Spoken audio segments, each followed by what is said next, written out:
कम इन sir? आइए संदीप कुमार जी, आइए। Good afternoon sir. Good afternoon sir. बैठिए। Thank you sir. आपसे हिंदी में करें वार्तालाप? जी सर। अच्छा, कुछ बताएंगे अपने बारे में? एक मिनट, एक डेढ़ मिनट में बताइए अपने बारे में संक्षिप्त में। जी, मेरा नाम संदीप कुमार है। मैं बिहार राज्य के भागलपुर जिले का मूल निवासी हूँ। मैंने अपनी प्रारंभिक शिक्षा भागलपुर जिले से ही पूरी की है। हाँ। और उसके बाद मैंने NIT राउरकेला से सिरामिक इंजीनियरिंग में BTech की डिग्री हासिल की है। और उसके बाद मैंने वेदांता लिमिटेड झारसुगुड़ा में असिस्टेंट मैनेजर के रूप में 2 साल कार्य किया है। और जुलाई 2018 से मैं पूर्णतः सिविल सेवा की तैयारी कर रहा हूँ। ये वेदांता ये किसकी कंपनी है? वेदांता अनिल अग्रवाल की है या कोई अलग कंपनी है? जी, चेयरमैन अनिल अग्रवाल जी हैं। जी। अच्छा, आप उनके बताइए, उनके कंपनी में क्या प्रॉब्लम आई थी? आपको पता है कोई बड़ी समस्या आई थी उनकी कंपनी में? जी बिल्कुल।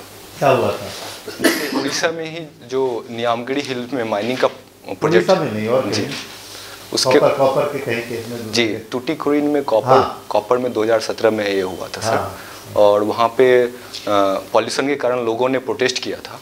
और उसके बाद पुलिस फायरिंग में 13 लोगों की जान भी गई थी। हाँ, मेरी बात हो रही थी अनिल अग्रवाल से। मैं 1 घंटा 2 घंटा साथ बैठे थे हम। जी जी। तो मैं पूछ रहा था उनसे, तो उन्होंने कहा चलते रहता है सब। बात तो ऐसा है कि हर जगह कोई ना कोई समस्या रहती है। जी। तो लेकिन आपने कंपनी को छोड़ दी उनकी? अच्छे आदमी है, बढ़िया है, पर एक्सपैंड भी कर रहे हैं। I think he is a good person, I know him personally. जी। तो आपने 2 साल काम किया। जी। क्या काम किया था आपने? जी, मैं असिस्टेंट मैनेजर के रूप में कार्य कर सिरामिक इंजीनियरिंग से रिलेटेड। आपने फिर तो आप जो उस समय 2 साल पहले, मतलब उस समय आप करीब 24 साल के थे? जी बिल्कुल। तो क्या आप सेटिस्फाइड नहीं थे उस काम से? क्यों छोड़ा आपने उसके बाद सिविल सर्विस? तो क्यों छोड़ दिया आपने? जी, मैंने जो 2 साल कार्य किया उसमें मेरा काफ़ी रिच एक्सपीरियंस रहा। मुझे बहुत कुछ सीखने को भी मिला। लेकिन फिर मुझे ये भी लगा कि सिविल सर्विस एक ऐसा अपॉर्चुनिटी देता है जहाँ पे वाइडर प्लेटफॉर्म मिलेगा और सोसाइटी के लिए डायरेक्टली काम कर पाएंगे। एक बताइए मेरे को, ये हिंदुस्तान में जी, जिसको हर आदमी को लगता है कि सिविल सर्विस सबसे अच्छा है, जी, मैं समाज के लिए काम कर पाऊंगा। जी बिल्कुल। लेकिन जो धनी देश हैं, जी, तो वहाँ कोई सिविल सर्विस ज्वाइन ही नहीं करना चाहता। जी, ये फर्क क्यों है? जी, मुझे लगता है कि इंडिया में जो सिविल सर्वेंट को पावर्स और अपॉर्चुनिटी मिलता है वो यूनिक है। और इतना मुझे नहीं लगता है कि वेस्टर्न कंट्रीज में मिलता है। क्या पावर है सिविल सर्वेंट के पास? जैसे कि सर डिस्ट्रिक्ट मजिस्ट्रेट है, तो वो अगर जिला स्तर पे कार्य कर रहे हैं तो डिस्ट्रिक्ट मजिस्ट्रेट आदमी 2 साल रहता है। जी। IAS, यदि IAS की 30, 32, 35 साल की सर्विस है, जी, 1 पोस्टिंग मिल गई, जी, बहुत हुआ 2 मिल गई, जी, तो डिस्ट्रिक्ट मजिस्ट्रेट तो एक नाम है। जी जी। पूरी जिंदगी वो डिस्ट्रिक्ट मजिस्ट्रेट 10% जॉब मुश्किल से करता है। जी, तो डिस्ट्रिक्ट परसेंट का जो क्राइटेरिया सोचना, जी, आपको लगता है उचित है? जी, उसमें थोड़ा एक्सपीरियंस हो सकता है। जी, लेकिन डिस्ट्रिक्ट मजिस्ट्रेट तो कोई सब कुछ नहीं है, मैं कह रहा हूँ। जी, आपने बिल्कुल सही कहा है कि डिस्ट्रिक्ट मजिस्ट्रेट का कार्यकाल लिमिटेड रहता है। और उसके बाद जो है ऊंचे जो पद होते हैं सेक्रेटेरिएट में जो कार्य करना पड़ता है उसमें मेजॉरिटी ऑफ टाइम जो है सिविल सर्वेंट काम करता है। विदेश सेवा में आप जाएंगे तो क्या लगता है, क्या कर सकते हैं आप विदेश सेवा में जाएंगे तो? आपने नंबर 3 प्रेफरेंस दिया है विदेश सेवा का, उसमें क्या रोल आप अदा कर सकते हैं आपको लगता है? जी, जैसे मुझे लगता है कि इंडिया जो है एक राइजिंग पावर है। और अगले 30-40 साल में जो इंडिया का जो राइज होगा वर्ल्ड प्लेटफॉर्म पे, तो उसमें देश को रिप्रेजेंट करना मुझे लगता है एक बहुत ही सुनहरा अवसर होगा सर। और अच्छा, अभी आपने पढ़ा होगा काफ़ी है, प्रेसिडेंट ट्रंप आ रहे हैं हिंदुस्तान। जी, तो क्या उम्मीद है हमको उनसे? क्या एक्सपेक्ट करते हैं इस विजिट से आप? इस विजिट का क्या महत्व है? जी, सबसे पहले तो जैसे एक ट्रेड डील की बात हो रही है, 10 बिलियन ट्रेड डील की बात हो रही है, और उसमें हो सकता है। और उसके बाद डिफेंस में भी बहुत सारे कॉपरेशन हो सकते हैं। जैसे हम लोग नसम 2 खरीदने की कोशिश कर रहे हैं जिससे कि हम दिल्ली को प्रोटेक्ट कर पाएँ। और इसी तरह से और भी हेलीकॉप्टर्स वगैरह की भी बात चल रही है। और तीसरी है कि सर इसमें जियो पॉलिटिकल में जैसे कि अभी पाकिस्तान से जो प्रॉक्सिमिटी है US का, तो इसमें भी अगर हम ट्रंप साहब के साथ अच्छे से बात कर पाएंगे तो शायद अफगानिस्तान में हम अपने पोजीशन को ज़्यादा स्ट्रेंथ कर पाएंगे। अच्छा, ट्रंप बार बोलता है कि भाई मैं मीडिएशन करने के लिए तैयार हूँ। जी, 4-5 बार बोल चुका है। जी बिल्कुल। हम डिनाई करते हैं लेकिन वो बोलते रहता है। जी, तो पाकिस्तान से उसके अच्छे संबंध हैं जैसा आप कह रहे हैं जी। तो ये क्या ख्याल आपका मीडिएशन का, उसका ऑफर है उसको हमको लेना चाहिए? जी, मेरा पर्सनल ख्याल है कि इसमें मीडिएशन नहीं लेना चाहिए और इंडिया का भी यही स्टैंड है कि ये बायलैटरल इशू है और इसको जो है भारत पाकिस्तान मिलकर ही सॉल्व करेंगे और किसी तीसरे पक्ष को की हम बात को नहीं लाना चाहते। आपका सब्जेक्ट मैं देख रहा हूँ इंटरनेशनल रिलेशन के अलावा पॉलिटिकल साइंस भी है। जी। अभी सुप्रीम कोर्ट ने 2-3 बड़े महत्वपूर्ण निर्णय दिए हैं, कुछ कहा है, कुछ ध्यान कर सकते हैं आप पिछले 2-4 पॉइंट में सुप्रीम कोर्ट ने क्या महत्वपूर्ण बातें की हैं? जी, एक तो रिजर्वेशन को लेकर के उनका बहुत ही क्या है, क्या बोला उन्होंने? जी, उन्होंने सुप्रीम कोर्ट ने ये क्लियर किया है कि जो भी रिजर्वेशन है वो एक फंडामेंटल राइट नहीं है और इसमें जो है स्टेट को ऑप्शन है, वो चाहे तो इसको दे सकते हैं और उसके लिए क्वान्टिफाइबल डाटा होना चाहिए। मतलब क्या उन्होंने क्या किस बेसिस पे ऐसा किया? रिजर्वेशन तो चैप्टर 3 में है। जी बिल्कुल, चैप्टर 3 तो फंडामेंटल राइट ही है। जी। तो फिर सुप्रीम कोर्ट ने किस बात पे ऐसा कहा है कि स्टेट बाउंड नहीं है? मतलब क्या टेक्निकल बात क्या कही, क्या रीजन क्या दिया उन्होंने, आर्गुमेंट क्या दिया? जी, मुझे लगता है उनका आर्गुमेंट ये है कि जैसे कि आपने कहा कि पार्ट 3 में भी इसका डिस्क्रिप्शन है, लेकिन और भी कहीं है, और भी है सर रिजर्वेशन का कहीं और, किसी का और कहीं भी है डिस्क्रिप्शन? जी बिल्कुल। किस चैप्टर में है? जी मैं अभी याद नहीं कर पा रहा हूँ सर उसको। और इसमें सर सुप्रीम कोर्ट ने ये कहा जैसे कि उसमें फंडामेंटल राइट में भी ये लिखा है state shall provide such provisions. तो स्टेट सेल का मतलब होता है कि सर चाहे तो प्रोवाइड कर सकते हैं अगर स्टेट को ऐसा लगता है। State is not bound to provide and Supreme Court will not intervene to and force state to provide. Thank you sir. Sandeep ji, आप बिहार से हैं जी और बड़ी इंटरेस्टिंग सिरेमिक इंजीनियरिंग में आपने जी बीटेक की। जी बिल्कुल। तो सबसे पहले तो बिहार के बारे में कुछ बताएं, बिहार के 3 सबसे बड़े चैलेंजेस क्या हैं जी और आपकी दृष्टि में वो उसमें कैसे सुधार लाया जा सकता है? जी, सबसे बड़ा बिहार का जो चैलेंज है मुझे लगता है ह्यूमन डेवलपमेंट में बिहार काफ़ी पीछे रह गया है। हमारी पॉपुलेशन डेंसिटी ज़्यादा है और एजुकेशनल और हेल्थ में भी बिहार बहुत पीछे है। और सर दूसरा चैलेंज हमको लगता है इंडस्ट्रियलाइजेशन में बिहार काफ़ी पीछे रहा है। जैसे कि 17% का जीडीपी बिहार का जीडीपी उसमें हमारा इंडस्ट्री से आता है। और तीसरा चैलेंज सर मुझे लगता है कि खास करके कोसी नदी को लेकर के और दूसरी नदियों से जो बाढ़ आते हैं तो इसको लेकर के भी ये बहुत बड़ा चैलेंज है। तो इसमें सर मेरा सुझाव रहेगा कि सबसे पहले जो है बेसिक ह्यूमन डेवलपमेंट में उसमें हमको काम करना ही पड़ेगा। जैसे हेल्थ और एजुकेशन को हम नेग्लेक्ट नहीं कर सकते। और दूसरा सर इंडस्ट्रियलाइजेशन के लिए जैसे हम छोटे उद्योग अगर खड़े कर पाएँ, MSMEs खड़े कर पाएँ और खास करके एग्रीकल्चर से रिलेटेड अगर इंडस्ट्रीज वहाँ पे ले जा सकें तो इससे न केवल किसानों की आमदनी में बढ़ोतरी होगी बल्कि लोगों को एम्प्लॉयमेंट भी मिलेगा। आप सिरेमिक टाइल मैन्युफैक्चरिंग में जी कार्बन फुटप्रिंट कितने होते हैं और क्या इसमें कमी लाई जा सकती है? क्योंकि भारत की सिरेमिक प्रोडक्शन जी एक सबसे बड़ी शिकायत यही है जी कितना फुटप्रिंट है और आप कैसे इसमें कमी लाई जा सकती है? सर जैसे सिरामिक टाइल्स में उसमें एक फायरिंग का प्रोसेस रहता है। जब फॉर्म कर देते हैं उसका तो उसको फायर करते हैं। तो इसमें जो है खास करके जो भी हम उसके लिए जो फ्यूल का यूज करते हैं तो कई बार ये जिसको हम कहते हैं डर्टी फ्यूल HFO वगैरह यूज करते हैं तो इससे कार्बन फुटप्रिंट भी है और ओजोन लेयर को डिप्लीट करने वाले भी। कितना कार्बन फुटप्रिंट एक साल में हम लोग कर लेते हैं? भारत में जितनी भी सिरेमिक जी इंडस्ट्रीज हैं वो कितना कार्बन फुटप्रिंट क्रिएट करती है? जी इसके बारे में मैं श्योर नहीं पता कोई बात। तो कैसे इसमें क्या किया जा रहा है जिससे कि एनवायरनमेंट फ्रेंडली प्रोडक्शन हो? जी जैसे कि सुप्रीम कोर्ट ने पेट कोक के इंपोर्ट पे बैन लगा दिया है, वो भी फ्यूल के रूप में यूज करते हैं। वो एक चीज़ है सर।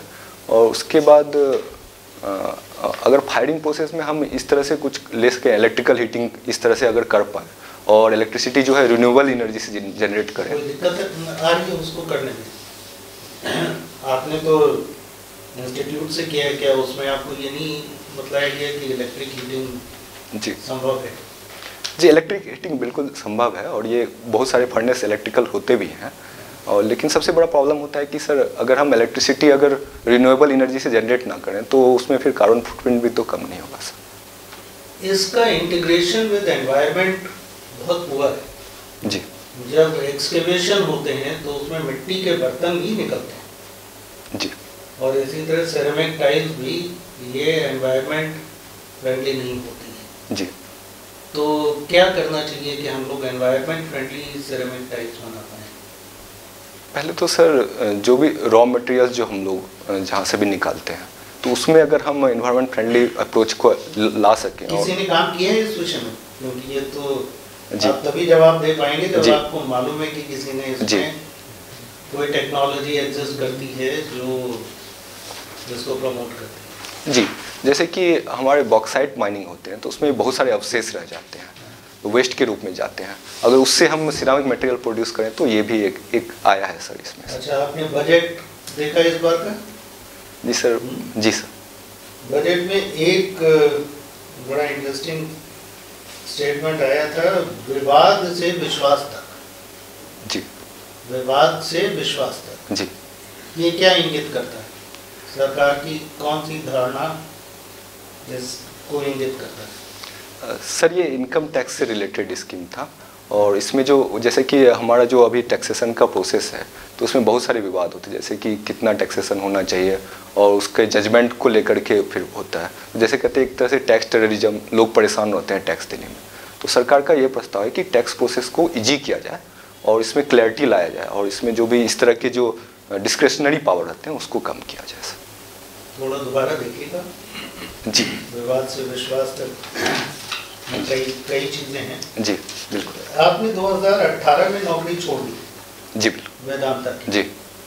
तो वेदांता की नौकरी में आपने क्या सीखा जो आप चाहते हैं कि अगली पोस्टिंग में, अगर सरकारी पोस्टिंग मिलती है तो वो आप लागू करना चाहेंगे? ऐसी कोई चीज़ सीखी आपने जो आप चाहते हैं कि हम सरकार में अगर आ गए तो हम लागू करेंगे? जी, सबसे पहला सर वेदांता के एक्सपीरियंस में मुझे जो इंडस्ट्रीज होते हैं उसके इन्वायरमेंट पे जो इम्पैक्ट होता है तो उसमें काफ़ी कुछ सीखने को मिला, उसके रेगुलेशंस के बारे में समझने का मौका मिला। तो इसका एडमिनिस्ट्रेशन में मुझे लगता है ये बहुत बड़ा रोल है, क्योंकि अगर हमारे रूल्स हैं उसको अच्छे से इम्प्लीमेंट हम नहीं कर पाते हैं। तो उसको मैंने देखा कि अगर ग्राउंड लेवल पर उसको अच्छे से इम्प्लीमेंट किया जाए तो उसमें हम बहुत ड्रास्टिक चेंज ला सकते हैं सर इन्वायरमेंटल इम्पैक्ट में सर। और दूसरा सर मुझे ये भी लगा कि इस तरह की कंपनीज जो है वो वेल्थ क्रिएशन के लिए बहुत ही इम्पोर्टेंट है। तो हमें इस तरह की कंपनीज को प्रमोट करना ही पड़ेगा, तभी हम एम्प्लॉयमेंट जनरेट कर पाएंगे और अपनी अर्थव्यवस्था को आगे ले जा पाएंगे सर। आपके फादर एग्रीकल्चरिस्ट हैं? जी। ओके, सो आपको क्या लगता है एग्रीकल्चर सेक्टर में क्या प्रॉब्लम है इस समय? इस समय सर जैसे कि एग्रीकल्चर में सेक्टर में हम देखें तो रूरल डिमांड भी पहली बार कम हो रहा है बहुत सालों बाद।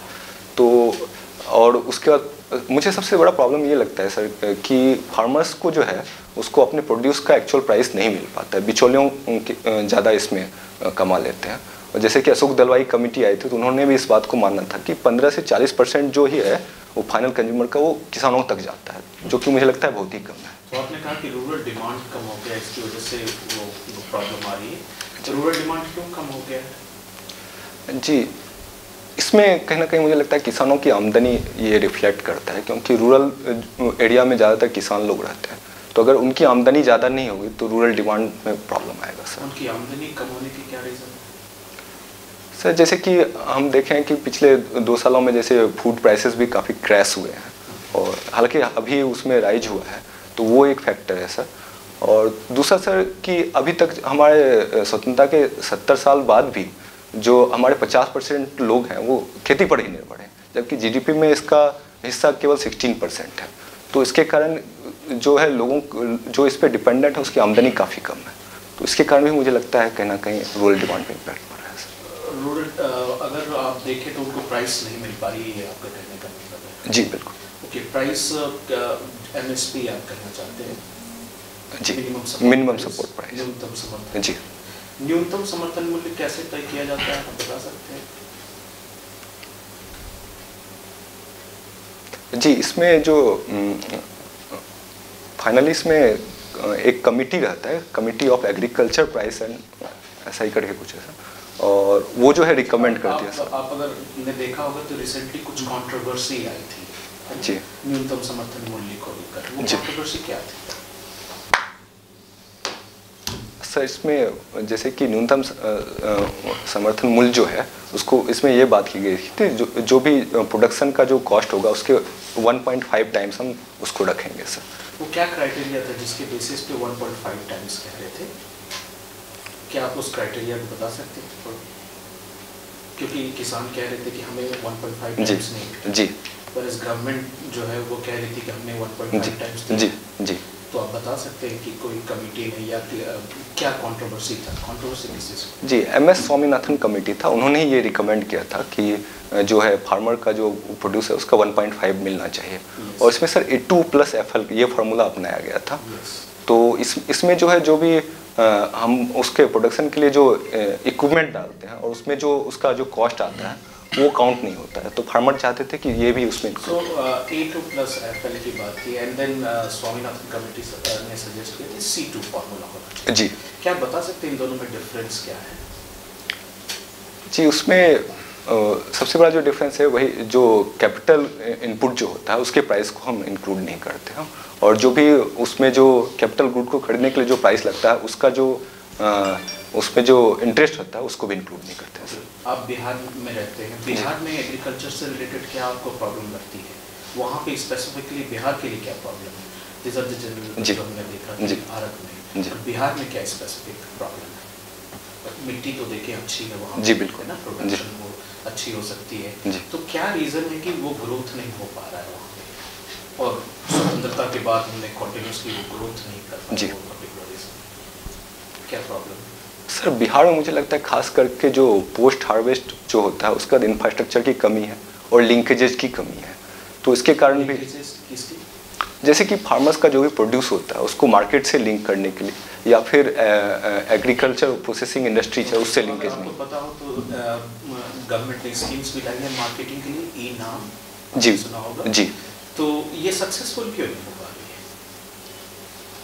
क्या ये सक्सेसफुल? जी, इसको मैं पूर्णतः सक्सेसफुल तो नहीं मानूंगा।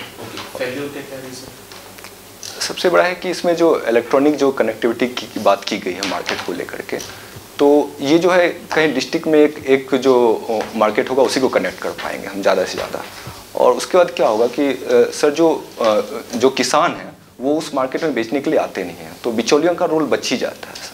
तो मुझे लगता है जब तक ग्रामीण मार्केट को हम इलेक्ट्रॉनिकली कनेक्ट नहीं करेंगे जैसा कि गवर्नमेंट ने प्रपोज किया तब तक ये प्रॉब्लम बना रहेगा सर। ठीक है, आपकी एक हॉबीज है मेडिटेशन। जी ओके, क्या मतलब है मेडिटेशन का? सर मेडिटेशन को जैसे ध्यान कहते हैं, तो इसमें कोई किसी एक चीज़ पे फोकस किया जाता है, तो इसमें प्राइमरली इसका ही है। कई स्कूल से मेडिटेशन की, जी आप कौन से स्कूल को प्रैक्टिस करते हैं? जी, मैं आर्ट ऑफ लिविंग में सुदर्शन क्रिया होता है उसको मैं फॉलो करता हूँ। सुदर्शन क्रिया को अगर आपको करना है तो कौन कौन से प्रोसेस होते हैं उसमें?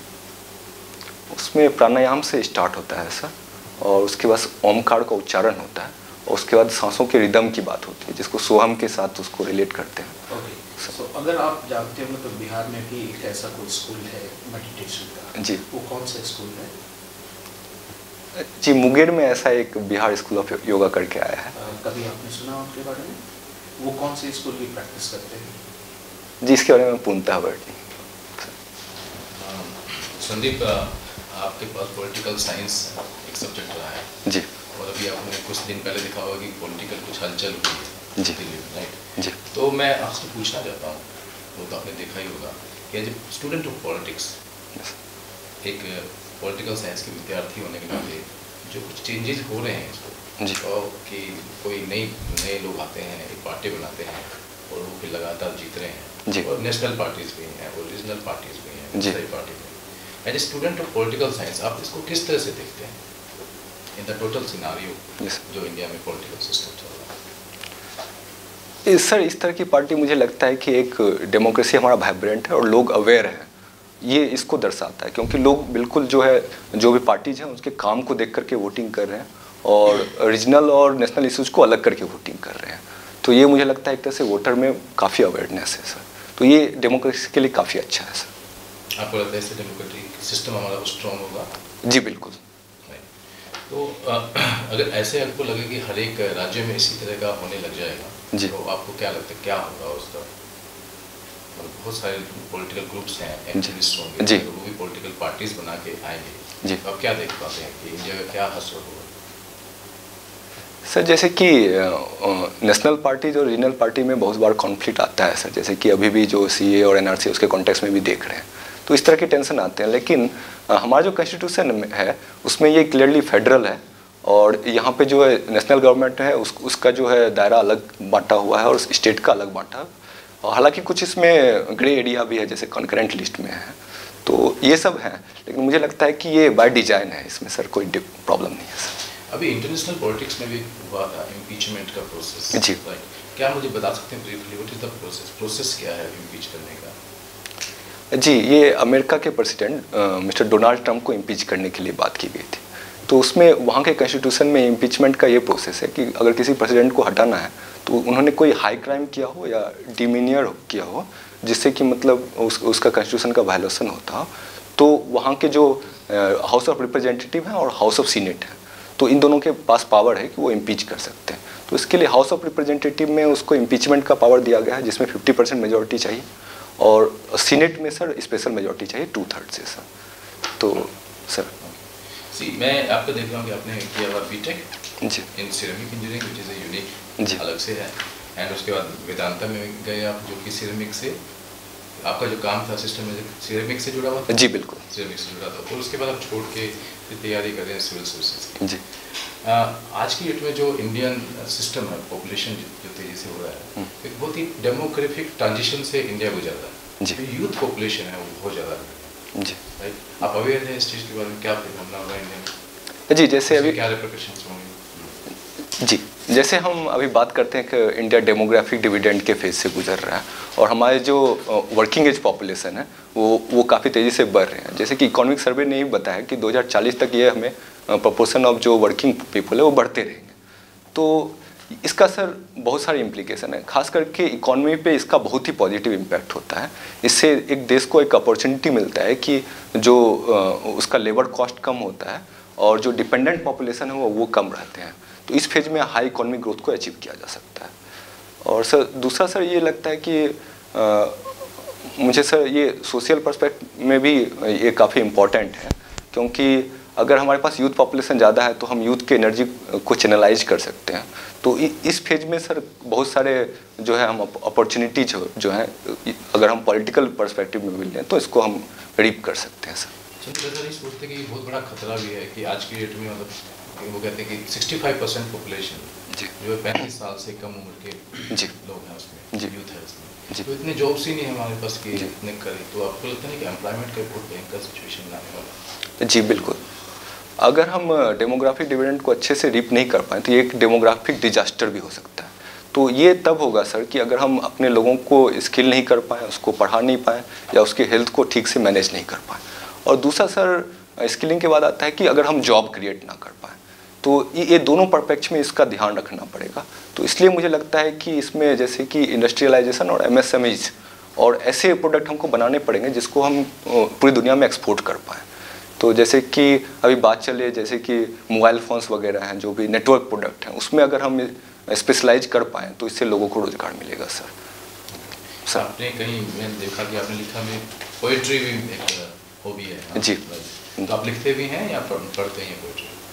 जी मैं लिखता भी हूँ। आप लिखते भी हैं? किस तरह की पोइट्री आप लिखते हैं?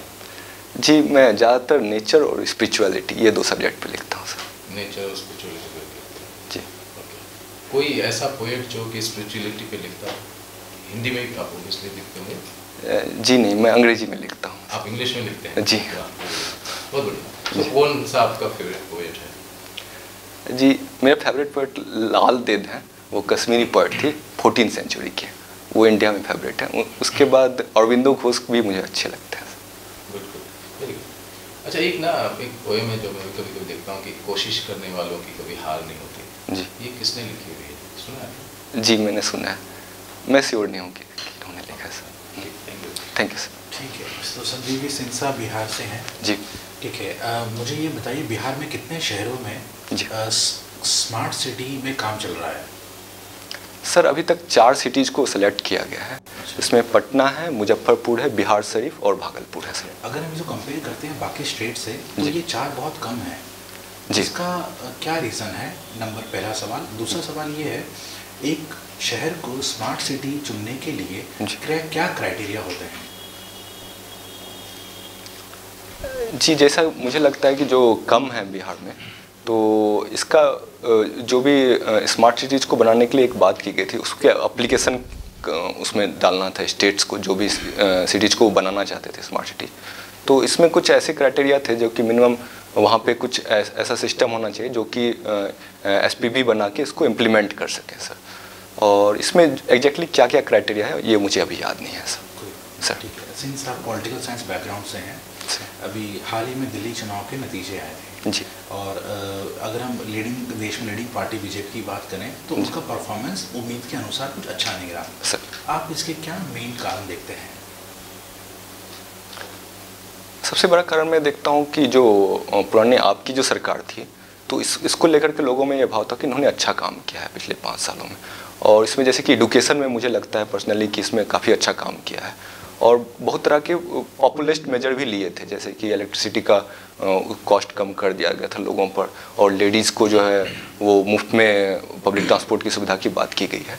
तो मुझे लगता है कि इसमें खास करके आपकी तरफ जो रुझान था उसके कारण ये नतीजा हुआ है। ठीक है, हमारा आखिरी सवाल आज के लिए, आपने सिनेमैटिक इंजीनियरिंग की है जी, ये आपको सिविल सर्विसेज में किस तरह सहायता करेगी?